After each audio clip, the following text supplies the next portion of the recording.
Shalom, shalom, Shabbatov, boa tarde.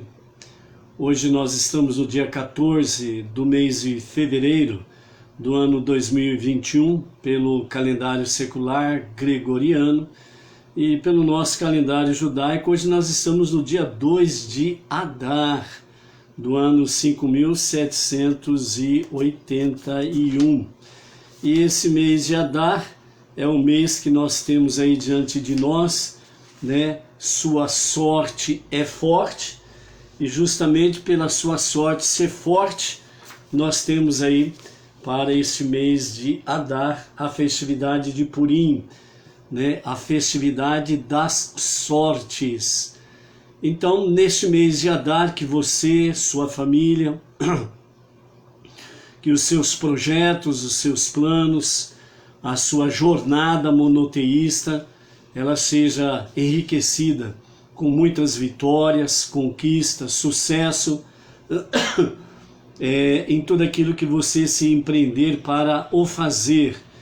E lembrando que tudo aquilo que você irá fazer, você tenha realmente essa visão do mês de Adar. Sua sorte é forte. Então é um mês propício para que possamos aí estar rogando a Hashem as bênçãos, vitórias, sucesso, prosperidade nos nossos projetos e eventos que nós temos aí para realizar no nosso dia a dia. Não esquecendo que, como filhos, nós pedimos, e Ele, o Eterno, como Pai Celestial que Ele é, Ele sabe o que nos convém no momento e como que pode chegar até nós grandes e maravilhosas bênçãos. Ou seja, acima de tudo, que nós estejamos sempre debaixo da destra do Todo-Poderoso. Baruch Hashem.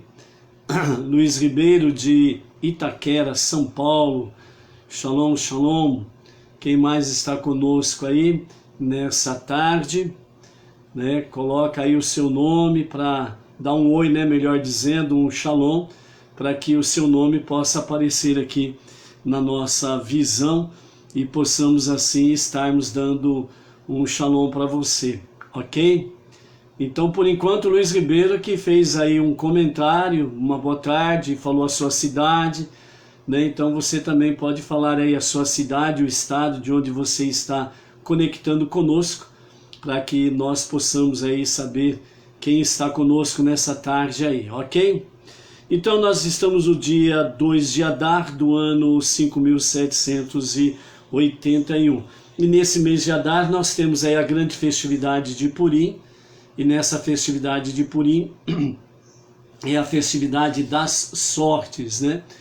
Tereza Barbosa, Shalom, Maringá, Paraná, boa tarde, bom estar aqui conosco.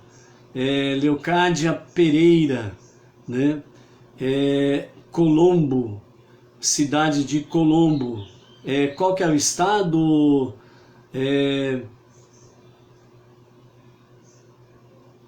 Para nós sabermos aqui, ok? É a Leocádia Pereira, né? Colombo. Qual que é o estado para nós sabermos, ok? Regiane Oliveira, também do Paraná, shalom, shalom. Então nós bendizemos a Hashem, porque Ele nos diz para esse mês de Adar, a sua sorte é forte, então vamos acreditar nisso, e que nós possamos aí obter grandes bênçãos, vitórias e conquistas neste mês de Adar, ok? Só um resuminho para falarmos sobre Purim, né, o que significa essa festa, para nós estarmos aí conectados, né? Lembrando que Purim, nós vamos ter aí a festividade de Purim, vamos ter o primeiro dia de Purim no dia 25 de fevereiro. Então, no dia 25 de fevereiro, né, temos aí 11 dias pela frente. Leocádia Pereira, né, Colombo, Paraná. Shalom, mais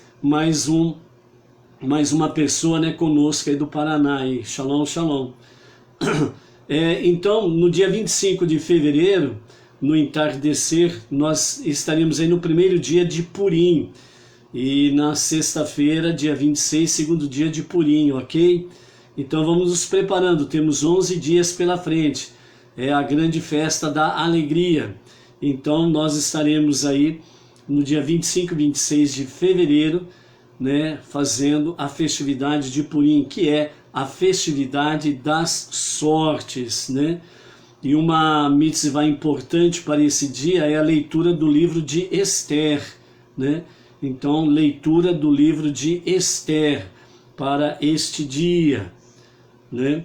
E teremos também, né, um jejum que começa no amanhecer do dia 25, às 4 horas e 47 minutos, e vai até as 19 horas e 2 minutos do dia 25, né? Então, próximos aos dias estaremos falando um pouquinho mais sobre a questão do jejum e também algumas coisas a mais sobre a festividade, né? Então, a festa de Purim é celebrado todo ano no dia 14 de Adar e comemora a salvação do povo judeu na antiga Pérsia, né, da trama de Haman. A antiga Pérsia é o Irã que nós conhecemos hoje, né? Não é à toa que o Irã continua com esse ódio gratuito e mortal contra a nação de Israel. E a trama de Haman era exatamente o quê? Haman, que era um dos descendentes de Amaleque, então o objetivo dele era destruir, matar e aniquilar todos os judeus, jovens, velhos, crianças, mulheres, e o objetivo deles era exatamente conseguir, né, exterminar o povo judeu em um único dia, né? Donária Carmo, Lisboa, Portugal, Simone Cremonese Herrera, né? A Juraci Maria, Shalom, Shalom, né? À medida que vocês vão dando aí o seu Shalom, né? Sempre bom colocar aí a cidade e o estado para que nós possamos falar aqui, né? A Simone é de Ribeirão Preto, interior de São Paulo. Shalom, Shalom, né? A Juraci Maria, da Grande São Paulo. Baruch Hashem. Então, dentro dessa questão, Haman tinha esse objetivo, né? E segundo a história, né, que nos relata Esther, e estão nos anais da história, o Império Persa, no quarto século antes da Era Comum, tinha o domínio sobre 127 países, né? Aquele leste europeu lá em massa, praticamente uma boa parte da Europa estava sob o domínio dele, né? Do governante, o rei Ahasverosh, né? Mais conhecido de forma popular como rei Assuero. Então ele tinha um domínio de 120 países, né? Na Europa, no leste europeu, né? Malu do Distrito Federal, Shalom. Então, a trama de Haman, ele conseguiu influenciar o rei Ahasverosh, que viesse decretar, né, isso daí. Mas um pouco antes disso, o que aconteceu?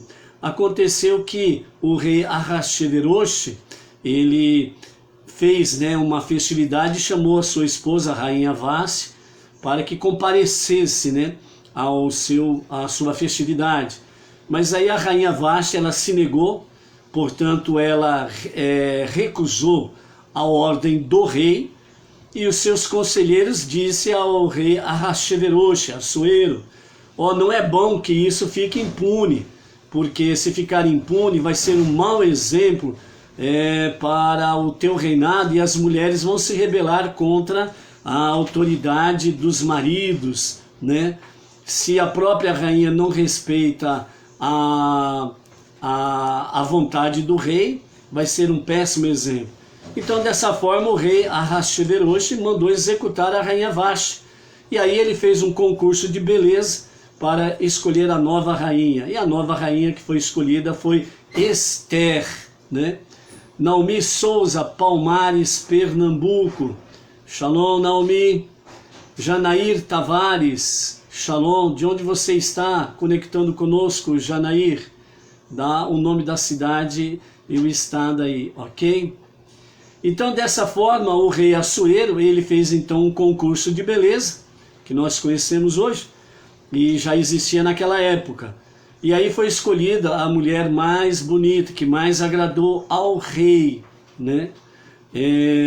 Segundo um comentário, né, de um dos nossos sábios, ele diz que a rainha Esther, na realidade, ela não era a mais bela fisicamente de todas as mulheres, mas ela tinha uma aura divina, e esta aura divina fez com que ela se tornasse a mais bela, ou seja, ela caiu na graça do rei Ahasverosh, e ele acabou escolhendo-a, né? Então, dessa forma, ela foi escolhida para ser a nova rainha. Então, diante disso daí, o antissemita, né, Haman, um dos descendentes de Amaleque, que é da descendência de Esaú, né, que ele jurou matar, né, a descendência de Iacove.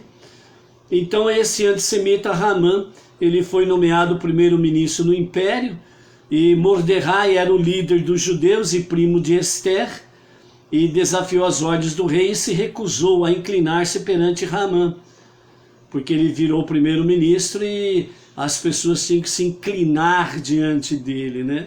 E Haman se negou a fazer isso, sabendo que Haman, ele era um antissemita, ele odiava os judeus. Então, Mordecai recusou-se a dobrar-se diante de Haman, um antissemita que já era conhecido. Janair Tavares, Criciúma, Santa Catarina, Baruch Hashem, né? Então, dessa forma, Haman criou ainda mais ódio contra Mordecai e os judeus, e ele influenciou o rei para fazer um decreto, e dessa forma foi através de sortes. Haman, ele sorteou o dia 13 de Adar como a data escolhida por um sorteio feito por Haman para o extermínio de todos os judeus. João Batista, Aliança, Pernambuco, mais um de Pernambuco aí conosco, né, João Batista? Shalom, shalom. A Carla de Costa, né? Por gentileza, coloque o nome da cidade aí para todos saberem de onde você está se conectando conosco aqui também. O Paula Renata de Pirajuí, a nossa região aqui do interior de São Paulo, Bauru e região, também estão conectados conosco. Então, dessa forma, Mordecai, então, ele reuniu todo o povo judeu e convenceu o povo a fazer techuvá, arrepender-se e retornar a Deus, jejuar e rezar a Deus contra esse decreto de Haman.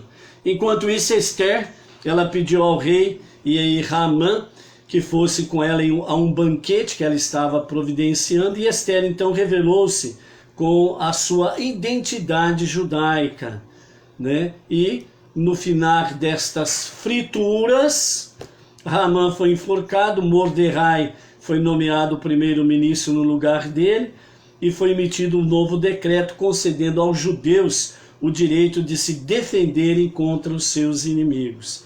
Então, no dia 13 de Adar, os judeus se mobilizaram e mataram muitos dos seus inimigos. E no dia 14 de Adar, eles descansaram e celebraram.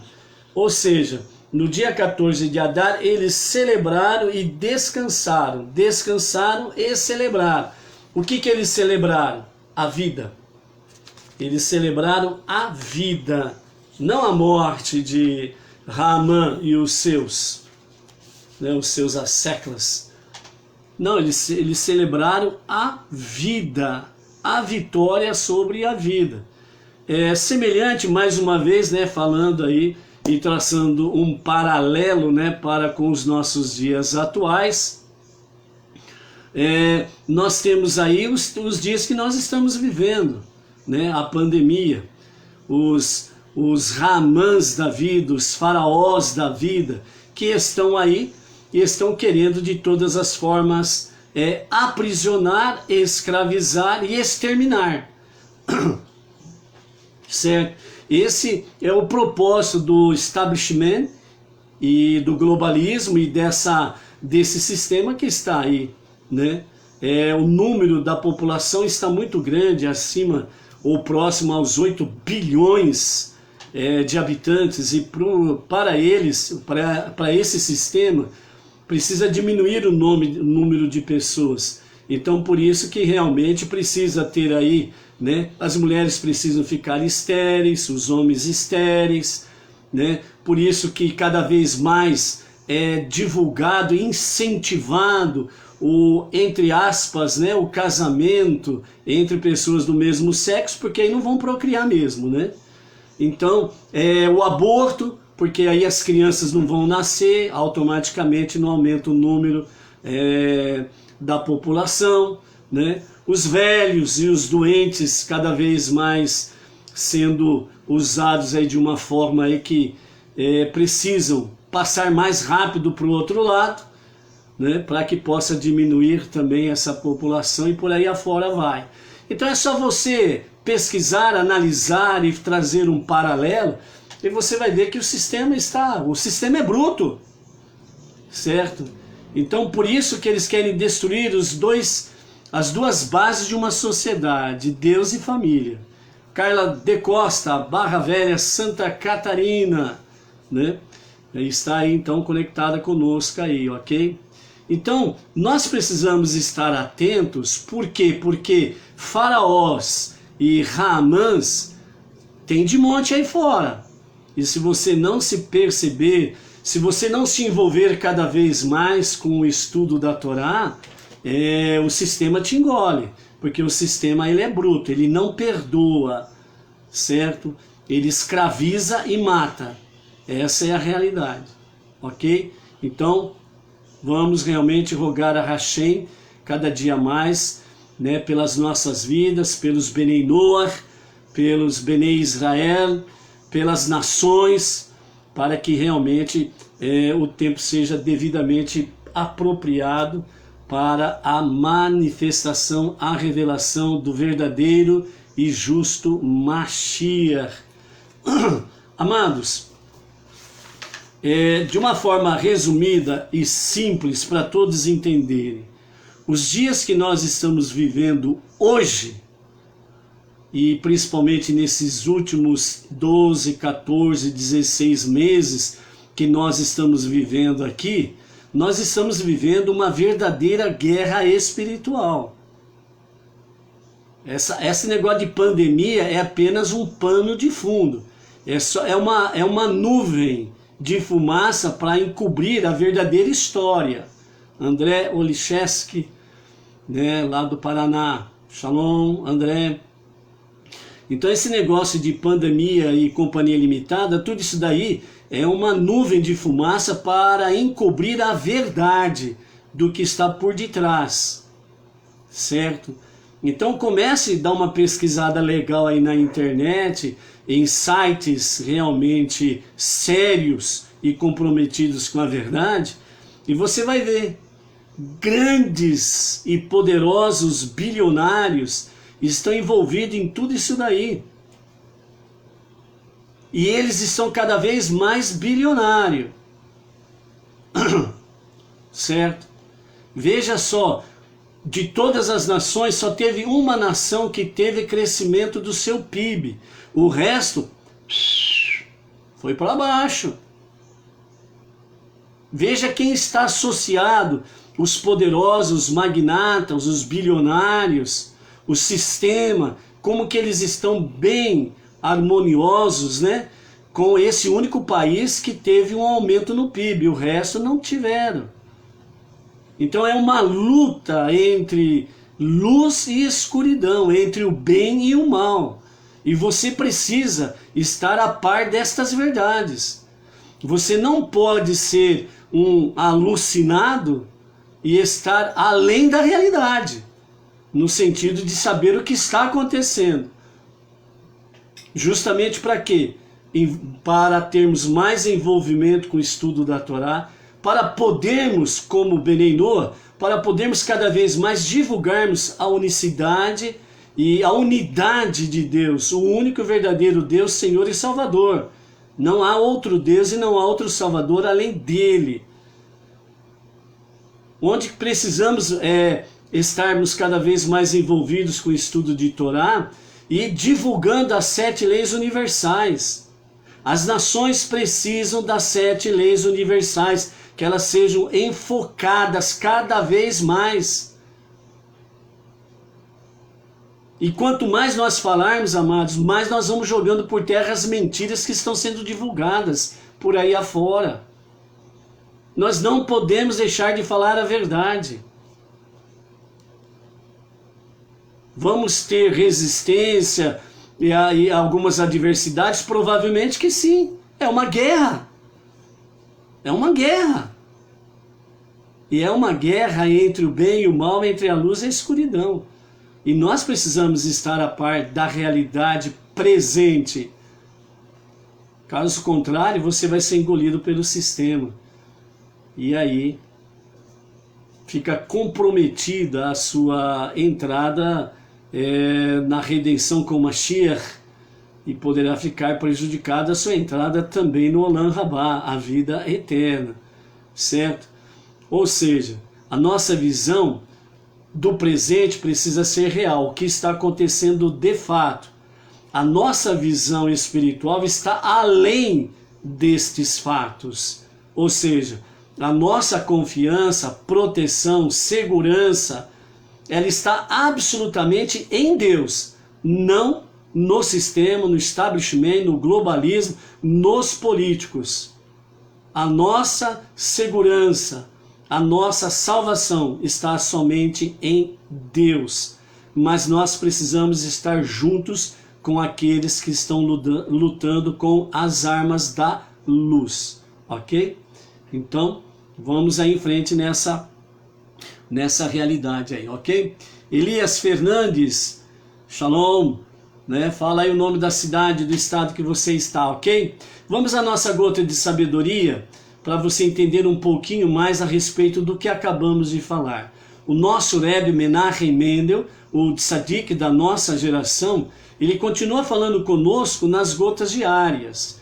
Hoje nós estamos no 149º dia do ano 5.781, ou seja, estamos a 149 dias desde o início do ano 5.781. E nessa gota de sabedoria de hoje, o Rebbe diz assim: o sucesso na ordem superior das coisas ocorre quando uma alma que se alienou retorna. Essa é a demonstração máxima de sua elasticidade e profundidade. Por mais longe que possa ir, no final ela nunca será capaz de desgarrar-se.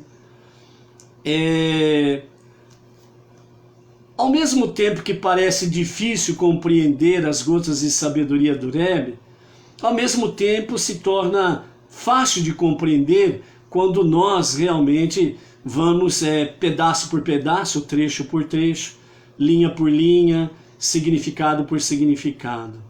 Então nós não podemos ouvir a gota de sabedoria do Rebbe e já, pum, tirar uma conclusão precipitada. Tem que ser analisada. Por exemplo, o sucesso na ordem superior das coisas. Então, primeiramente, o que é superior das coisas? O que são as coisas? As coisas são aquilo que está no mundo inferior. O nosso universo, o nosso planeta. Essas são as coisas. Nesse universo que nós estamos, nesse universo para nós mortais infinito, e Deus está além deste infinito. Então, e o nosso planeta que nós habitamos, esse mundo inferior, que é o mundo mais inferior de todos os mundos existentes. Então, o sucesso na ordem superior das coisas, ou seja, o Rebbe está dizendo que existe sucesso. E esse sucesso é superior a essas coisas desse universo e do nosso planeta. Então, o verdadeiro sucesso não está aqui. e agora.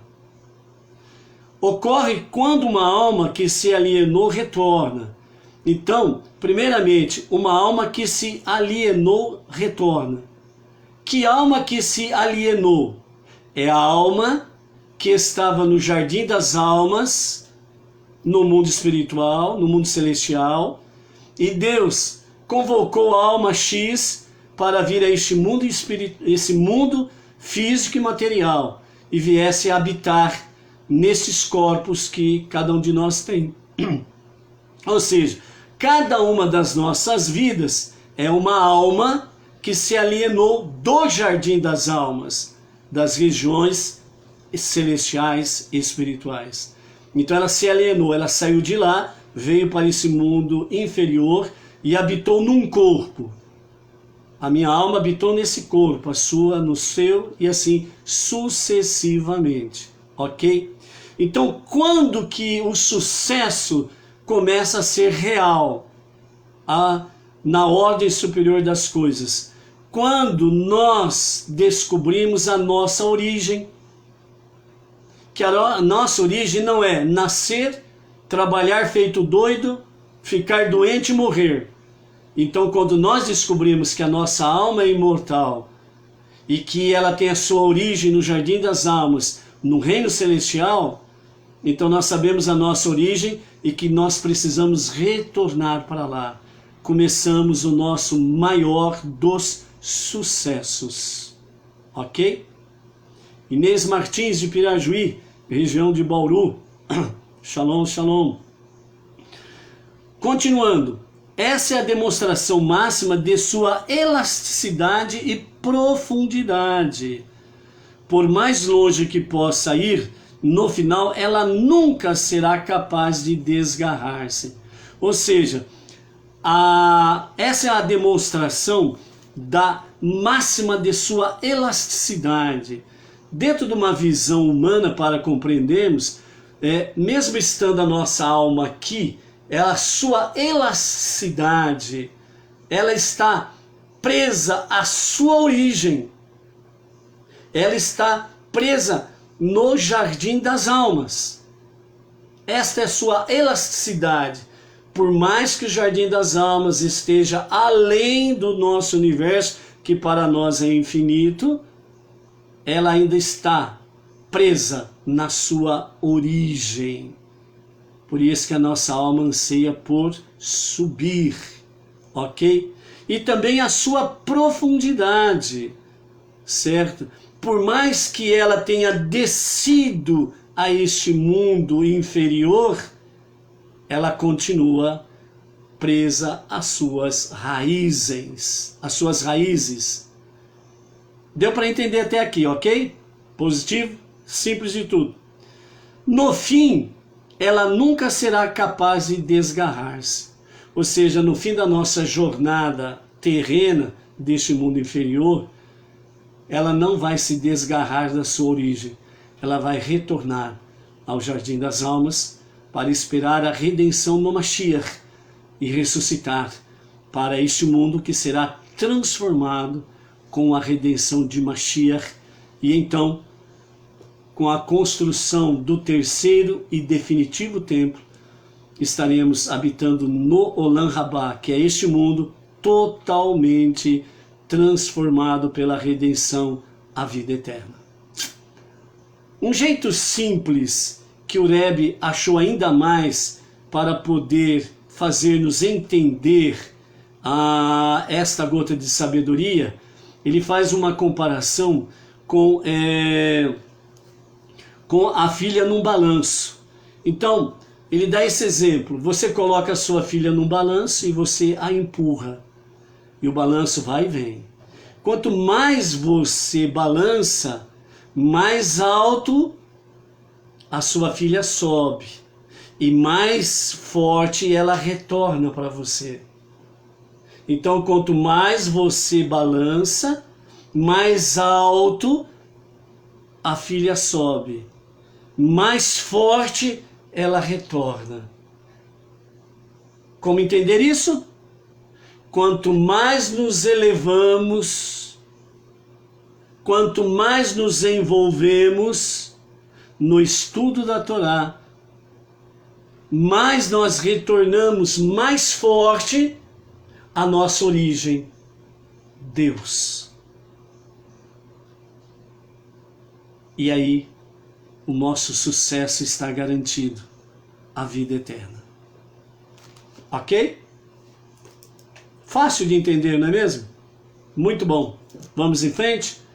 A nossa paraxá de hoje é a 19ª paraxá, nossa primeira aliá, é Terumá, que significa oferta, e nós temos aí detalhes, medidas sobre tudo aquilo que vai envolver o Mishkan, que é o tabernáculo no deserto.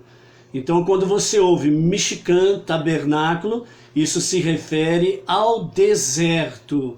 O Beit HaMikdash se refere à grande construção em Jerusalém, ok?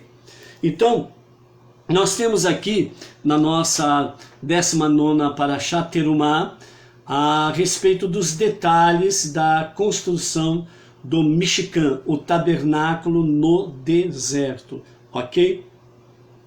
Então, sem a sabedoria dos nossos sábios, sem a sabedoria que eles nos trazem pela Mishnah, pela Torá oral, pelo Talmud e outros escritos tantos que os nossos sábios têm para nós, ficaríamos até difícil de podermos compreender alguma coisa um pouco mais espiritual do que aquilo que a Torá escrita traz para nós. Por isso que nós temos, e é uma ordenança do nosso Rebbe Menachem Mendel, que nós estejamos envolvidos diariamente com o estudo de Torá, com a leitura da Torá, com os comentários de Rashi, ok?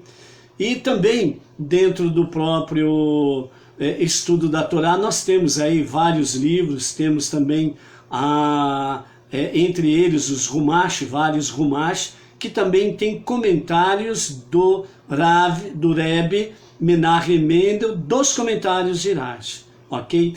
Então, nessa introdução para a nossa 19ª paraxá, na nossa primeira aliá, nós queremos trazer para vocês a sabedoria e as lições do Rebbe para o Mishkan, o tabernáculo no deserto.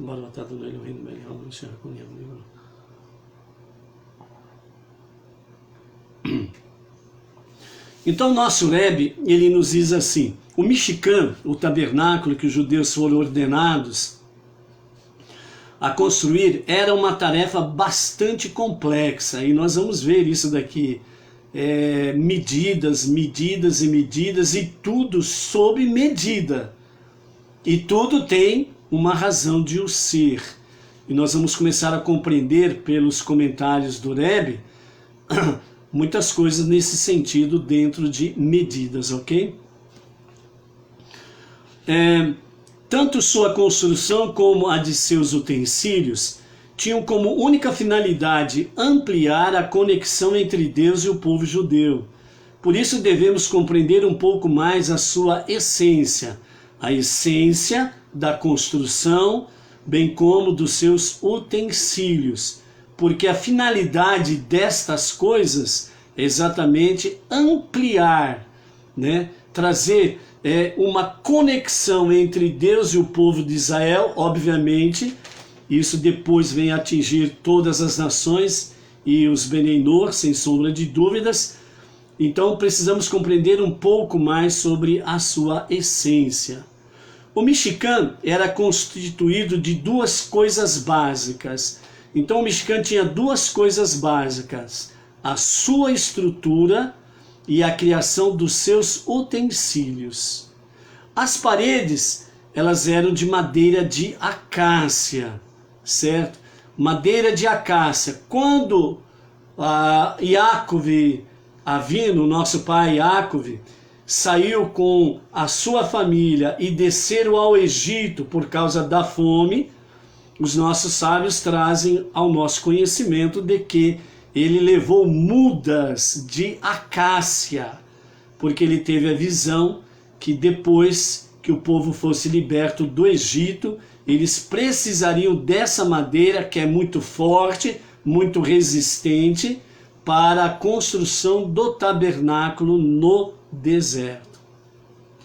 Então as paredes eram de madeira de acácia, com um teto de peles de cabra, mas isso não bastava. A Torá também ordena acrescentar uma outra cobertura feita de pele de tarrash. O que era o tarrash?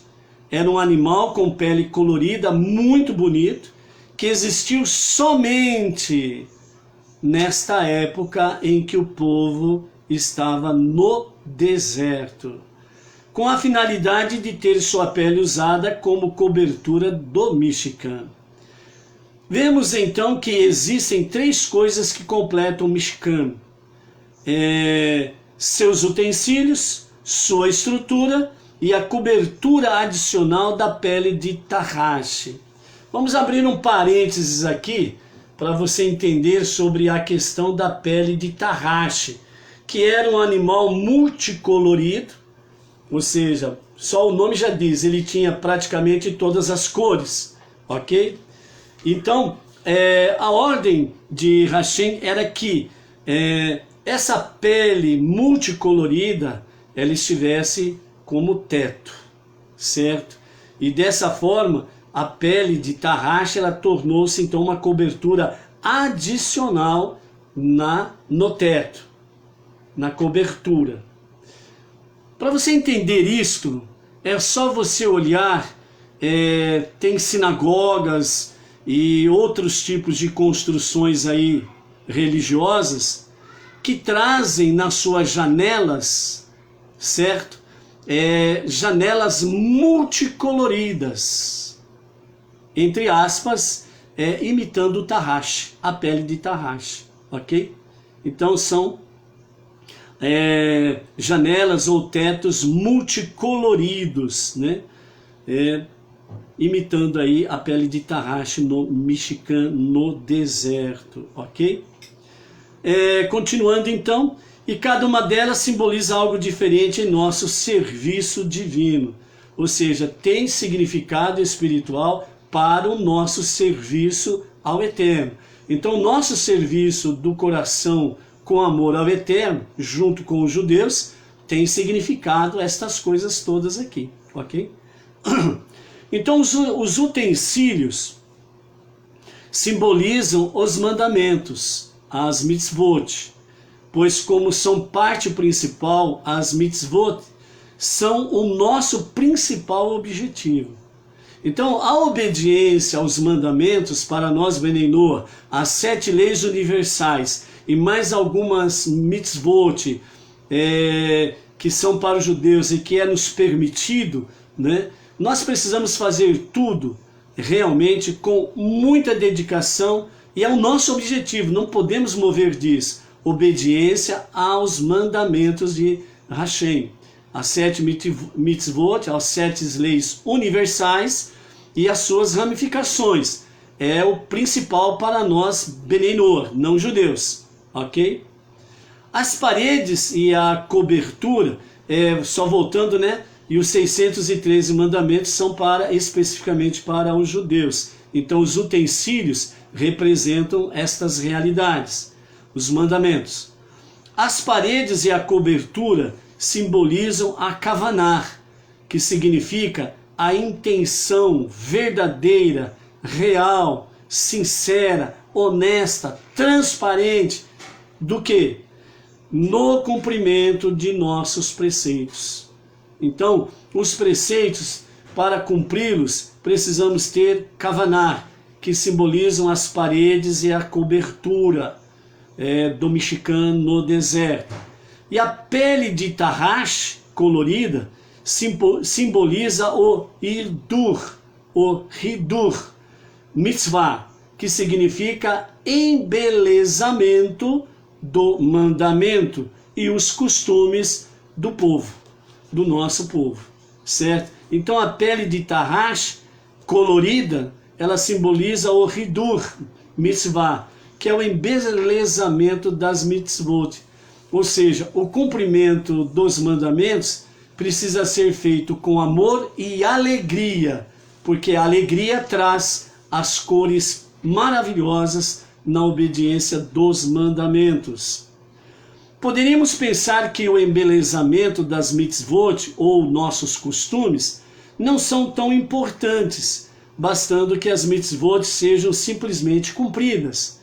Aqui o Rebbe está dizendo assim, muitas vezes o judeu ou o Benei Noach cumpre os preceitos, os mandamentos, de forma assim, sem dar aquele devido valor, sem dar aquela devida importância. Eu estou cumprindo por cumprir, eu não estou mentindo porque não é para mentir, eu não estou adulterando porque não é para adulterar, eu não estou tomando o nome do Eterno em vão porque não é para tomar. Então, fazendo uma coisa de certa forma mecânica, sem dar aquele embelezamento, aquele colorido, aquela alegria. Ou seja, por que você faz tal coisa e deixa de fazer tal coisa? A sua resposta, com aquele sorrisão de fazer inveja a qualquer um, com aquele coração pum, pum, pum, pum, pum, batendo forte, sua sorte é forte. Por quê? Porque você conheceu o único e verdadeiro Deus. E Ele deu a você mitzvot, mandamentos, que você tem condições e capacidade de cumpri-los. Então por que você faz e por que você não faz isso ou aquilo? Porque aquele que é um e único, indivisível e incorpóreo, único Deus, único Salvador, Ele se alegra quando eu faço isto. E por alegrar o coração do meu Pai Celestial, eu sou feliz, eu vivo feliz. Então, por isso, eu estou sempre com meu sorriso nos lábios. Então, é esse embelezamento que o Rebbe está trazendo para nós, nesse sentido aqui, das mitzvot. Então é Hidur Mitzvah, embelezamento do mandamento, certo? E aqui aprendemos que é justamente o contrário, não fazermos as coisas simplesmente por fazer. São tão importantes que vemos que as peles de Tahash eram o que cobria todo o mexicano. Ou seja, aquele teto colorido significa que a nossa vida pode ser alegre, feliz, quando nós fazemos com amor, voluntariamente, quando fazemos com alegria. Então nós temos aí o Hidur Mitzvah, o embelezamento das mitzvot.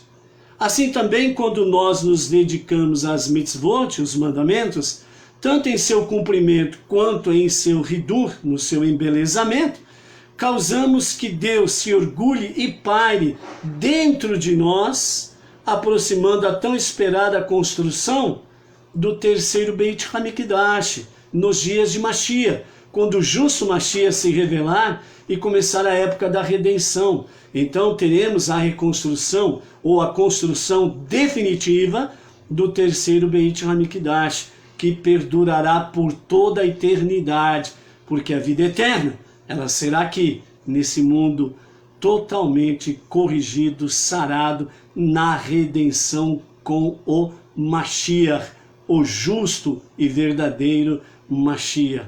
E o Rebbe finaliza dizendo assim, e que seja em breve em nossos dias, que seja para agora. Amém. Ok? Ainda dentro da nossa Parashá Terumá, né, o Rav Arié Leib Israel Moscovic, ele nos traz, dentro desse mesmo prisma do nosso Rebbe, ele nos fala assim, primeiramente, ele nos traz 3 tópicos.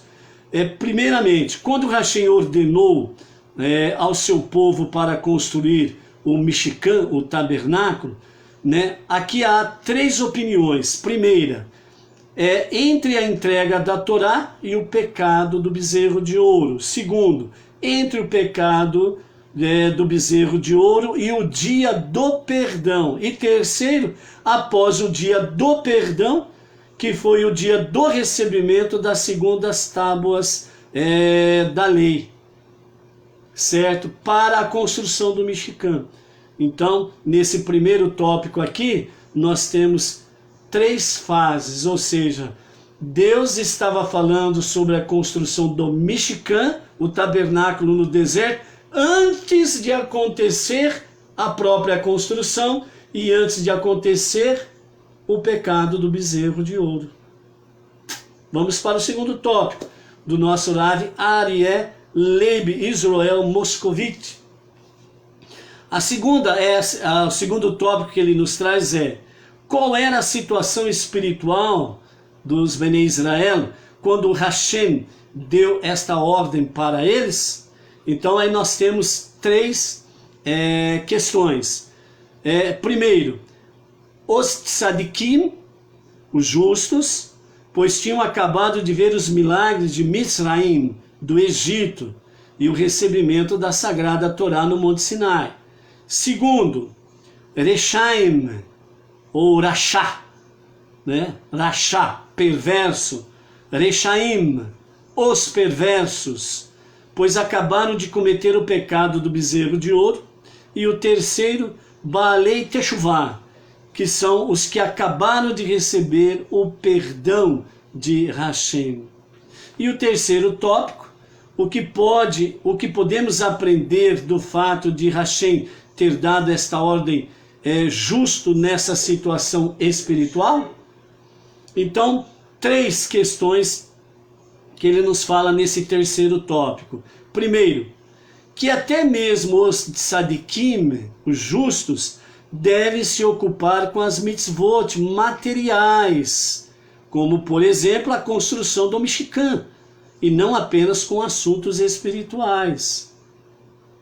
Segundo, que até mesmo os Reshaim, os perversos, devem estudar a Torá, pois a luz da Torá vai influenciá-los para que façam Teshuvah, arrependimento e retorno a Deus. E o terceiro, que mesmo que um Baalei Teshuvah, no começo deve se afastar de coisas materiais, seu objetivo final é conseguir elevar, santificar o material para a santidade de Hashem. Ou seja, quando o povo recebe o perdão, ele pode e deve elevar, santificar as questões materiais para a santidade de Hashem, que significa o quê? Exatamente as contribuições, as oferendas, a tzedakah, que o povo fez voluntariamente para a construção do Mishkan e posteriormente para a construção do Beit HaMikdash. A única mitzvah, segundo os nossos sábios falam, obrigatória, era o meio shekel, a meia moeda, que todo judeu tinha que levar no Mishkan e no Beit HaMikdash. O meio shekel, esta era um dever, uma obrigação. Sobre as demais questões, era uma coisa que tinha que ser feita de forma voluntária, ok? Então, de uma forma simples e mais resumida aí, ok? Vamos para a nossa primeira aliá, no livro de Êxodo, capítulo 25, do verso 1 ao 16, é a nossa primeira aliá da nossa 19ª Parashá Terumá, ou seja, oferta. Então vamos lá com os comentários de Rashi. O plano de Deus de transformar o mundo em seu verdadeiro lar incluía, desde o princípio, a instituição de um lugar central, onde esse ideal pudesse ser expresso e que servisse de ponto focal no dos processos por meio dos quais o povo santificaria a si mesmo e ao mundo. Só abrindo um novo parênteses aqui. Deus, ele desde o princípio, ele sempre esteve preocupado com o mundo, cosmo, universo, e com o nosso mundo inferior, o mais inferior de todos. Ele sempre esteve preocupado com o ser humano, que ele formou à sua imagem e semelhança. Mesmo nos dias de Noé, a preocupação do Eterno pela raça humana não mudou. Por isso Noé foi o salvador do mundo naqueles dias. E posterior a Noé, toda a raça humana descende de Noé. Ok? Depois tivemos aí os nossos patriarcas Abraham, Isaac e Jacó, onde de uma forma mais singular, mais profunda e elevada, Deus firmou com os nossos patriarcas alianças, pactos muito elevados e profundos. Depois tivemos Moshe, e com Moshe no Monte Sinai, tivemos aí o pacto do Monte Sinai, em que Deus fez uma aliança com o povo judeu explicitamente. Mas mesmo no Monte Sinai, apesar de o povo de Israel tornar-se a nação escolhida, a menina dos olhos de Deus, a partir de então, de uma forma oficial e uma forma devidamente registrado no contrato de casamento, porque a Torá, ela é o contrato de casamento entre Deus e o povo judeu, porque as nações rejeitaram, o povo judeu não. Nasce venishma, faremos e obedeceremos, faremos e estudaremos a Torá.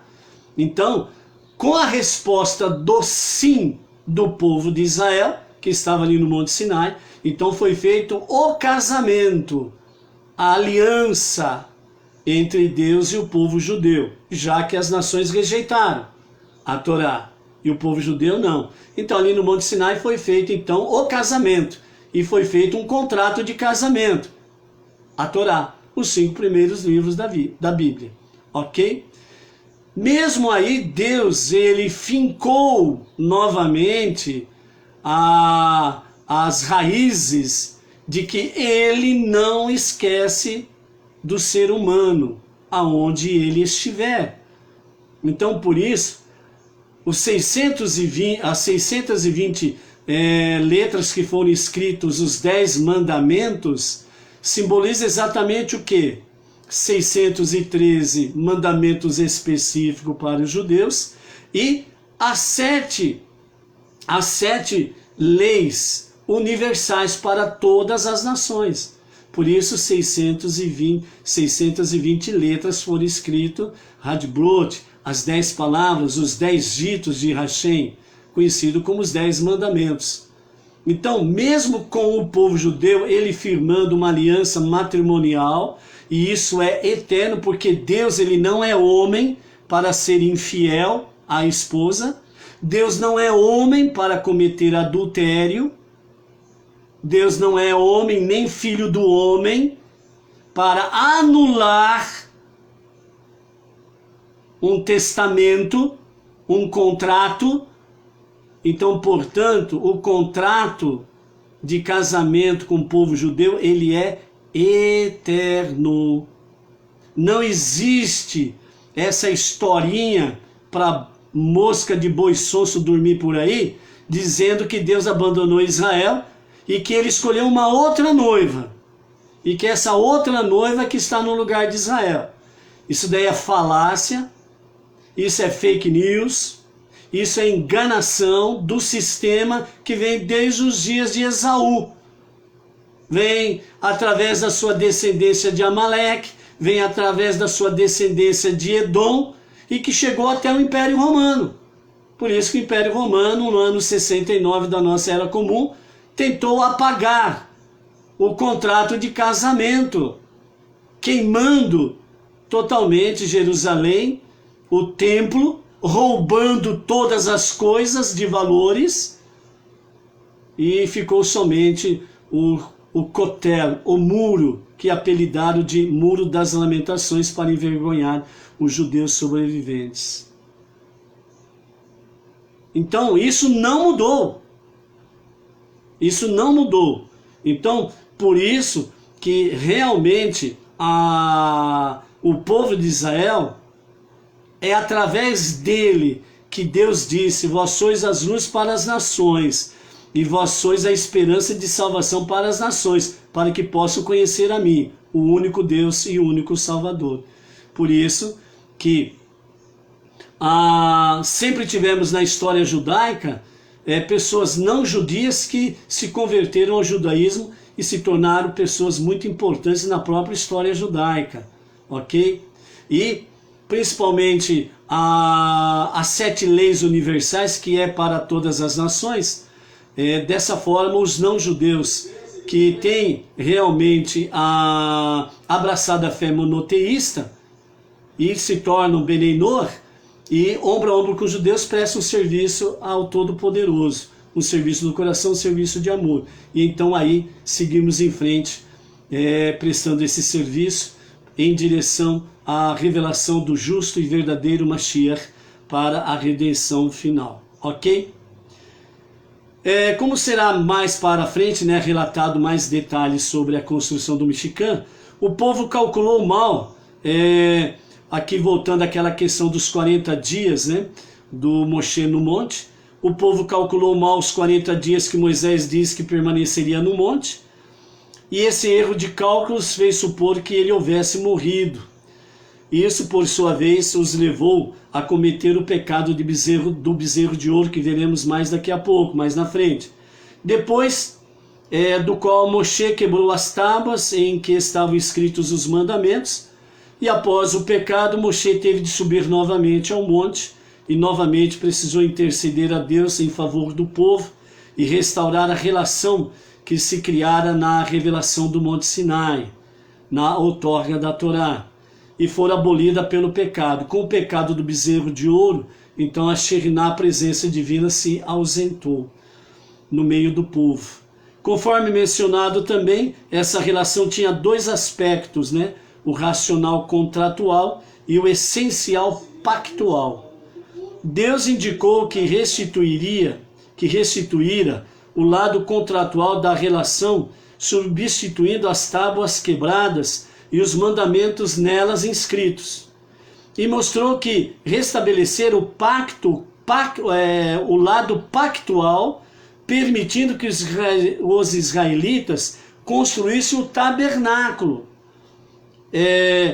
para que sua presença pudesse realmente habitar entre eles. Aqui, para nós entendermos essa questão do restabelecendo o lado pactual, onde ele permitiu a construção do tabernáculo, foi um dos requisitos, segundo os nossos sábios, que Moshe falou para o Eterno. Falou, perdoa o povo. Aí ele intercedeu, etc. e tal, Deus perdoou o povo. Mas aí Moshe não ficou satisfeito. Aí Moshe falou para o Eterno, falou: Senhor, como que as nações vão saber se de fato o Senhor perdoou os nossos pecados, o pecado do povo? Como que eles saberão? Então foi nesse momento que Deus fala com Moshe, onde ele restabelece o lado do pactual, o lado da aliança pactual, qualquer, permitindo que eles construam um tabernáculo. Então, à vista de todas as nações, então eles verão que o Mishkan, o tabernáculo no deserto, posteriormente o Beit HaMikdash em Jerusalém, certo? Eles construindo, então os povos, teriam a noção de que realmente o Deus de Israel os perdoou do seu pecado do bezerro de ouro. Ok? Entendeu agora? Então, dessa forma, a Torá, portanto, expõe aqui os detalhes do tabernáculo e seu funcionamento, deixando para mais tarde a narrativa do bezerro de ouro e da subsequente reconciliação, a fim de concluir primeiramente a descrição de ambos os aspectos do vínculo que se formara no Monte Sinai entre Deus e o povo. Assim, como parte da sua reconciliação com o povo, Deus falou a Moisés dizendo, aí nós vamos para o verso 2, Cícero Lopes, shalom, shalom, bebedouro, interior de São Paulo, shalom. Dentro dessa questão aqui, nós estamos vendo que Deus, ele é realmente tardio em irar-se. Então por isso que nós não podemos provocar a ira de Deus, porque se a ira de Deus se manifesta, é porque realmente nós fomos muito teimosos, muito rebeldes. E dessa forma aí significa o seguinte, mas que bichinho teimoso é você, hein, meu? Então aí, em vez de Deus usar como bom pastor a vara, ele vai usar o cajado, que é mais pesado, mais forte, e aí pode até quebrar a perna. Ou seja, um tratamento um pouco mais ríspido, mais forte, para que nós não estejamos aí esquecendo que nós precisamos saber não levantar a ira de Deus, ok? Cícero, Monte Alto, corrigido. Ok, Monte Alto, São Paulo. Continuando o verso 2, eu perdoei aos israelitas o pecado do bezerro de ouro e permitirei que retomem sua tarefa de santidade à realidade. Com essa finalidade, dar-lhe-eis autorização para edificar o tabernáculo, de maneira que a minha presença possa morar entre eles. Visto que o tabernáculo assim lhes servirá. O povo doará os materiais para que os artesãos o construirão e produzirão as vestes dos sacerdotes que nele oficiarão. Portanto, fala aos israelitas e manda os tesoureiros tomar contribuição para mim. Só peço às pessoas que doem materiais que já possuem e estão bem à mão. Porém, ao separarem e doarem esses materiais, deverão dedicá-los especificamente a mim, a fim de retificar a liberalidade com que deram de seus bens para a feitura do bezerro de ouro. Ou seja, eles foram tão prontos para dar os seus bens para edificar o bezerro de ouro, o ídolo, então agora eles precisam ter um amor maior e uma ação voluntária maior do que aquela, certo?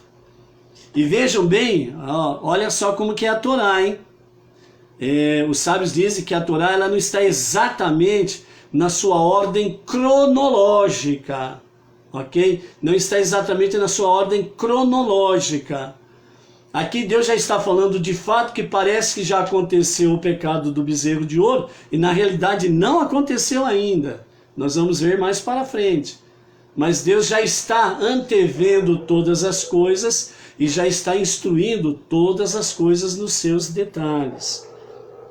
Nenhum valor específico é exigido da pessoa, exceto que cada homem adulto dê meio shekel de prata agora para a construção das bases debaixo das pranchas, dos ganchos e faixas para as colunas, mais meio shekel anualmente para a compra das oferendas públicas. Evidentemente, se desejar, ele pode contribuir com quantidade de prata superior a esses valores obrigatórios. Então, meio shekel é obrigatório. O que excede ao meio shekel é voluntário. É as pessoas se fazendo doações com amor e com alegria, certo? Então, o que é meio shekel? Você pega a moeda base nossa, o real. O valor base real nosso é R$1, certo? Então, R$1 corresponde a tantos dólares e assim sucessivamente. Então, a moeda base nossa é R$1. Então, você pega R$1, corta no meio. Ou seja, 50 centavos para cá, 50 centavos para lá. Esta era a obrigação, dever, mitzvah, que deveriam cada judeu contribuir para a construção das bases debaixo das pranchas, dos ganchos e faixas para as colunas. O meio shekel era obrigatório para isso. O que excedesse a isso deveria ser uma contribuição espontânea, voluntariosa, por amor. Por isso que quando, no movimento Bnei Noach, se fala sobre tzedakah, dízimos e ofertas, que você o faz com amor e alegria. Acabou, não é exigido.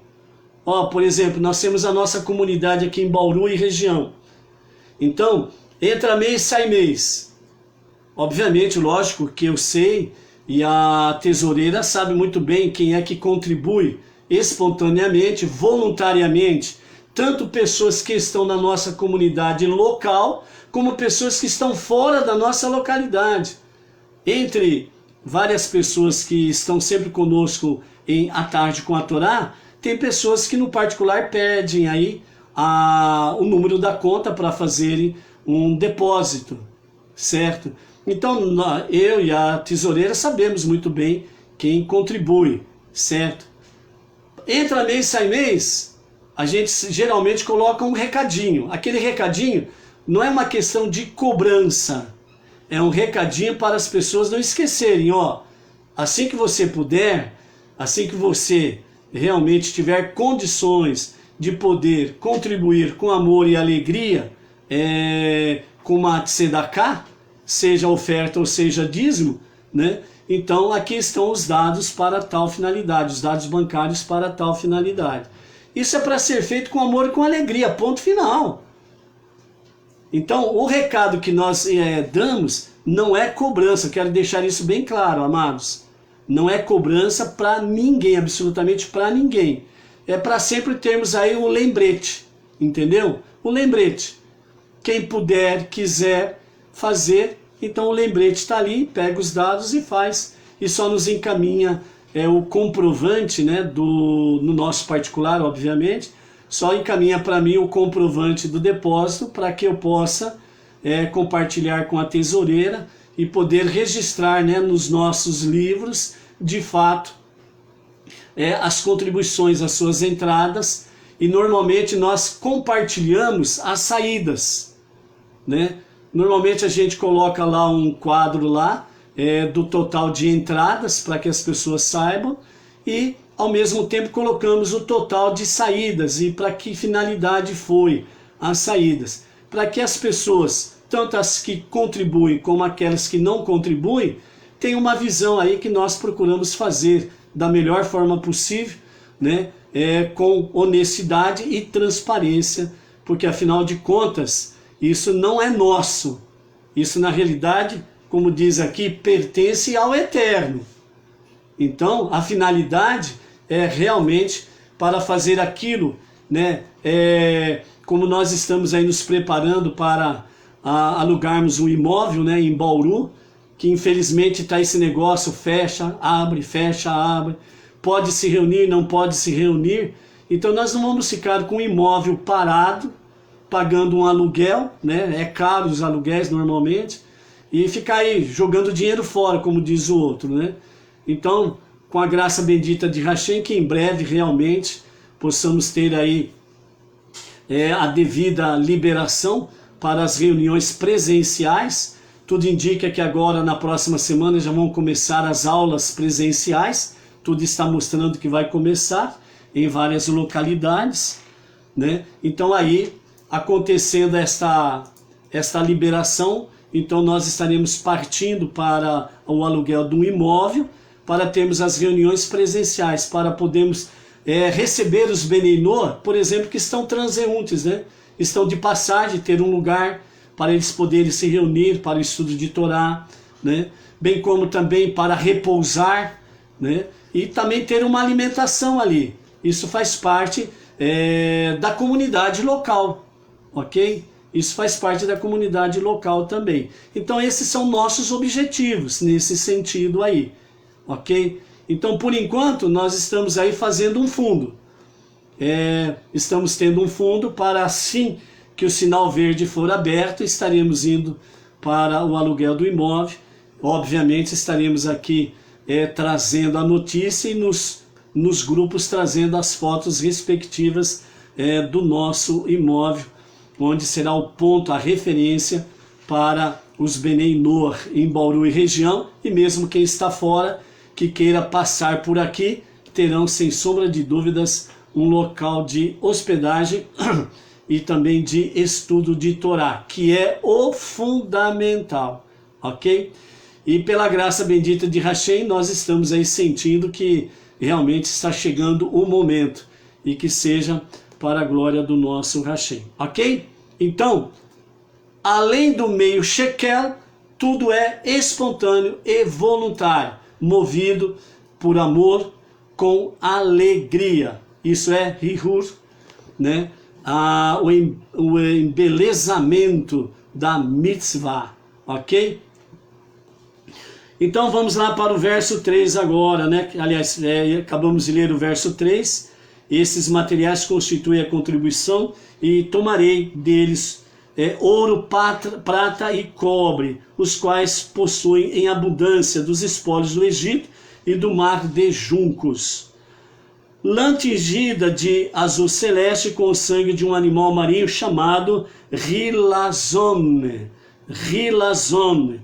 Esse animal marinho era o que dava a cor azul celeste, uma cor especial. Esse animal também não existe mais. Segundo os sábios, dizem que ele voltará a existir nos dias de Mashiach. Também lã tingida de púrpura e lã tingida de escarlate, da lã de seus rebanhos, linho de que há abundância no Egito, e eles levaram ao saírem. Pelo de cabra e couros de carneiro tingidos de vermelho de seus rebanhos, couros de tarrash, um animal de pele multicolorida, que encontrarão aqui no deserto. Esse animal era encontrado só lá no deserto, viu? É por isso que os sábios falam que esse animal não existe mais, só existiu naquela época, somente naquela época. Madeira de acácia, a qual Yaakov, prevendo que dela necessitariam, lhes disse que levassem quando saísse do Egito.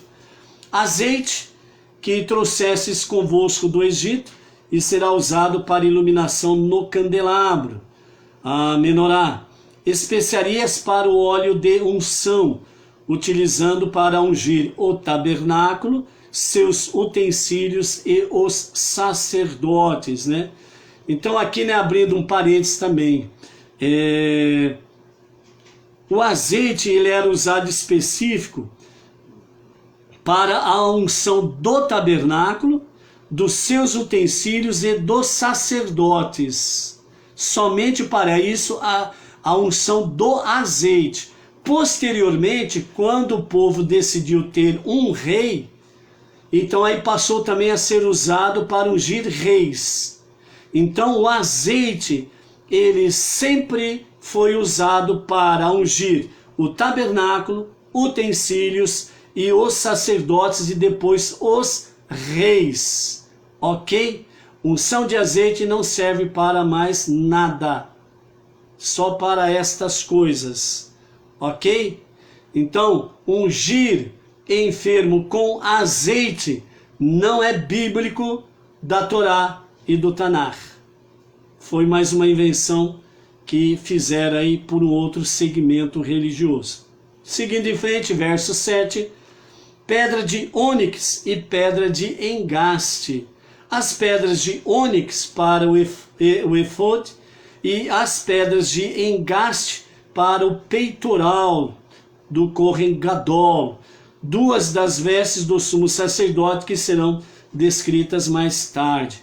Farão um santuário para mim com esses materiais. Quando o fizerem, deverão ter a intenção específica de infundir santidade nos materiais. Este é o propósito do santuário, e aí eu morarei entre eles. Farão essa morada, ou tabernáculo, conforme tudo que te mostro aqui, no Monte Sinai, isto é, a forma do tabernáculo e a forma de todos os seus utensílios. Tu mesmo, porém, não farás nenhuma parte do tabernáculo, nem de seus utensílios. E assim fareis vós, isto é, a comunidade, reposição desses utensílios, se necessário, e utensílios semelhantes para o templo permanente, que por fim será construído na terra de Israel, ok? Então aqui, duas coisas que queremos enfocar. Deus mostrou para Moshe no Monte Moriá, aliás, no Monte Sinai, Deus mostrou para Moshe a planta do tabernáculo celestial. Ó, essa é a planta no tabernáculo celestial. O tabernáculo celestial, né, no caso aqui, o Mishkan, né, de uma forma diminuta, ele foi materializado no deserto. E depois, de uma forma mais ampla, ele foi materializado no Beit HaMikdash em Jerusalém. Mas para por aí? Não! Ainda não é exatamente a planta do Beit HaMikdash celestial. O Mishkan, uma forma diminuta, o Beit HaMikdash em Jerusalém, um pouco mais expandida em relação ao Mishkan do deserto, o tabernáculo do deserto. Mas ainda não é a planta do tabernáculo do Beit HaMikdash celestial. Quando acontecerá isso? Nos dias de Mashiach, o terceiro e definitivo templo. Então ele será como a planta celestial do Beit HaMikdash. Por isso que os sábios falam que o terceiro templo, ele será maior e será melhor em todos os níveis nos dias de Mashiach, na redenção de Mashiach. E por que ele será dessa dimensão? Porque o terceiro templo, ele será definitivo. Ele vai permanecer eterno. Ok? Parou por aí? Também não. Ainda não parou, não. Ah, mas já chegou na dimensão da planta do Beit HaMikdash celestial? Sim, chegou na dimensão da planta do Beit HaMikdash celestial. Mas ainda falta um pequeno detalhe. Ainda não está plena a santidade de Hashem. A santidade plena de Hashem, ela acontecerá quando, no fim do sétimo milênio, redenção do Mashiach, a era messiânica, é quando Mashiach, ele vai então entregar em definitivo a sua noiva, Israel. Vai entregar as nações para que estejam plenamente adorando o único e o verdadeiro Deus.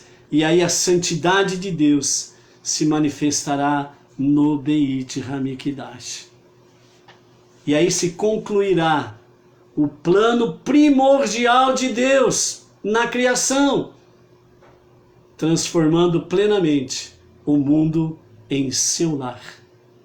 De Jerusalém para as nações, plenamente, única e verdadeira adoração ao único e o verdadeiro Deus. Plenamente, nos dias de Mashiach já acontecerá, sairá a Torá de Jerusalém e encherá toda a terra como a água cobre o mar. No fim da era messiânica, a revelação de Hashem, a sua santidade no Beit HaMikdash, será plena. O conhecimento de Deus sobre toda a face da terra, como as águas cobrem o mar. Ufa! Maravilha, não é? Por isso que é muito bom estarmos cada vez mais envolvidos com o estudo da Torá. Verso 10 diz assim, capítulo 25, verso 10, é a nossa primeira aliá. Aqui, a partir do verso 10, nós temos sobre a arca. Farão uma arca de madeira de acácia, de 2 cúbitos, e meio de comprimento, 1,5 cúbito de largura e 1,5 cúbito de altura. Ela não terá pés, apoiar-se-á diretamente no chão. Tu vais mandá-los revesti-la de ouro puro, vais mandá-los revesti-la por dentro e por fora, fazendo 2 caixas de ouro, uma ligeiramente maior e uma ligeiramente menor do que a arca de madeira, e colocando a arca de madeira dentro, entre elas, manda-os fazer a caixa de ouro externa, uma largura de mão mais alta do que as outras 2 caixas, para envolver o tampo que será posto sobre elas. Além disso, sobre a caixa de ouro externa, tu vais mandá-los fazer uma borda de ouro decorativa em toda a volta. Essa borda representará a dignidade devida aos eruditos da Torá, pois a arca abrigará as tábuas da Torá.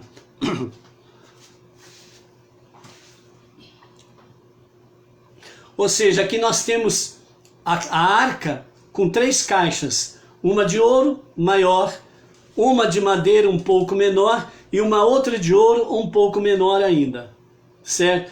Sobre a arca vai um tampo, e nesse tampo terá uma borda de ouro. Então ela é, vamos dizer, bordada de ouro. Nesse tampo da arca, segundo os nossos sábios, essa borda sobre a arca, que vem com o tampo da arca, ela representa a dignidade devida aos eruditos da Torá, pois a arca abrigará as tábuas da Torá. Então os nossos sábios, os nossos eruditos da Torá, aqui está a honraria para eles. Por quê? Porque para Deus a coisa mais magnífica é quando as pessoas se envolvem com o estudo de Torá. E aqueles devidamente, vamos dizer assim, que tem um QI a mais, Baal Shem Tov, por exemplo, a semelhança de Moshe lá atrás, dos nossos patriarcas,